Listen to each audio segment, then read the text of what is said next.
We're all faced with this one fundamental choice, and we make it every single moment of every single day. It's a choice that totally defines our experience, it shapes our reality, and honestly, it determines the quality of our entire lives. So let me ask you something straight up. Right now, in this moment, and in all the little moments that made up your day, were you coming from a place of love or were you coming from a place of fear? It sounds so simple, right? But this choice is like the engine running under the surface of everything we think, say, and do. And this isn't just some New Age idea. We can look at the incredible work of Elizabeth Kubler-Ross and David Kessler. They spent their lives studying life and death, and what they found was profound. Underneath all the complicated feelings we have, it really boils down to this simple, powerful split. So let's really dig into what that means. Okay, what does it actually mean to say that every emotion we have, from joy to rage, all comes from just these two places? Well, think of it like this. Love is the root system for all the good stuff. Whenever you're feeling happy or peaceful or that sense of pure joy, you're tapping into the energy of love. But on the flip side, fear is the source code for all our negative states. That anger you felt, the anxiety, the guilt. Kubler-Ross and Kessler would say those are all just different masks that fear likes to wear. Now, here's the real kicker. You literally cannot feel both at the same time. It's impossible.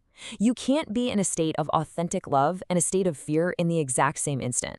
And what that means is this isn't some passive thing that just happens to us. It is an active moment-to-moment choice. And if you're not consciously choosing love, guess what? The default setting is almost always fear. So, to make this choice a little more real, let's look at the two parts of us that represent these states. Think of them as two inner voices, the ego, which is the voice of fear, and the heart, which is the voice of love. And wow, when you put them side by side, the difference is huge. The ego, it's fueled by fear, and it absolutely thrives on separation. It's that part of us that is constantly judging, constantly comparing you to others, always reacting based on old wounds from the past. But the heart? Well, the heart operates from love. It feels deeply connected to everything and everyone. It lives right here in the present moment, and its natural state is compassion. The ego is our me story, right? It's our job title, our roles, our identity. The ego loves attention, and its main goal is to make us feel special and separate from everyone else. It's the part that says, I am my body, I am my thoughts.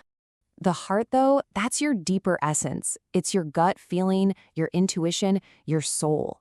It's who you are when you strip away all the labels and roles and masks. It's the part of you that just knows it's connected to this universal energy that flows through all of us. Okay, so this all sounds great in theory, but how do you actually know which state you're in at any given moment? Let's get practical and figure out how to spot this choice in our own lives.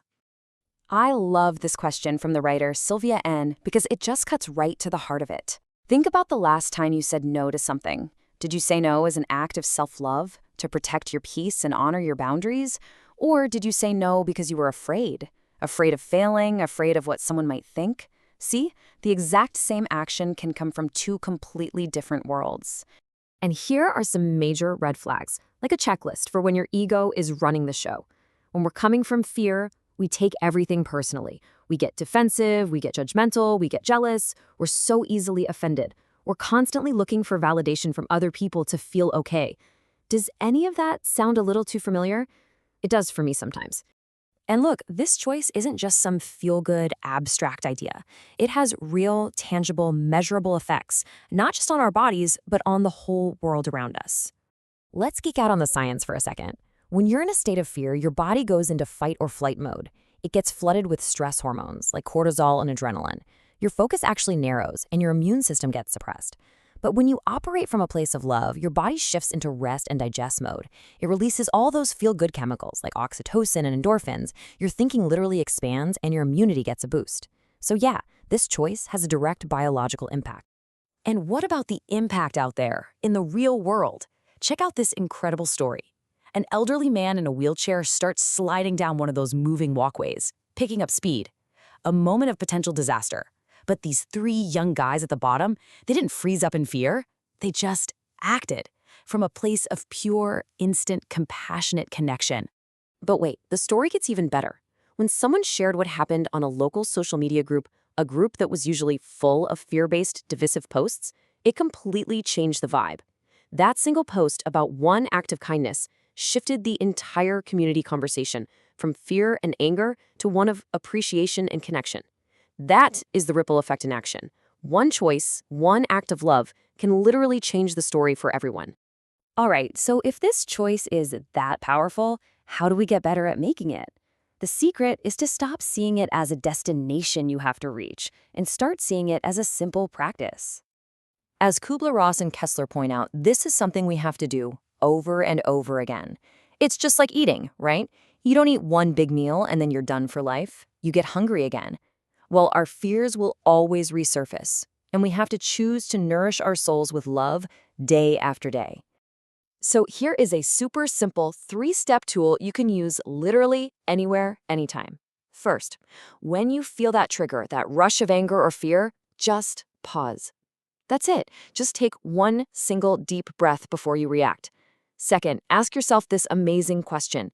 What would love do here? Not your ego, not your fear. What would your highest, kindest self do? And third, do your best to act from that answer. And to help you with that second step, asking what love would do, there's this really cool idea called archetypal energies. Think of them as these powerful, positive energies, like compassion or harmony or peace, that are already inside all of us, just waiting to help guide our actions. And using this is ridiculously simple but so effective. Before you walk into a difficult meeting, just take a breath and think of the word harmony. Before you have to make a tough choice, think of wisdom. Just the simple act of bringing that word to mind helps align your energy with a more heart-centered state. And this is where it all comes together. This daily practice of choosing love over fear, it isn't just some self-help hack to make you feel better. It's so much bigger than that. Every single time you make that choice, you are literally contributing to the evolution of our collective human consciousness. I want to leave you with this really powerful thought from Dr. Ferguson. All the challenges we see in the world right now, maybe they aren't a sign that things are falling apart. Maybe they're a sign that a new, higher consciousness is trying to be born. And every time you choose your heart over your ego, love over fear, you are helping to build that new reality. The choice, as always, is yours.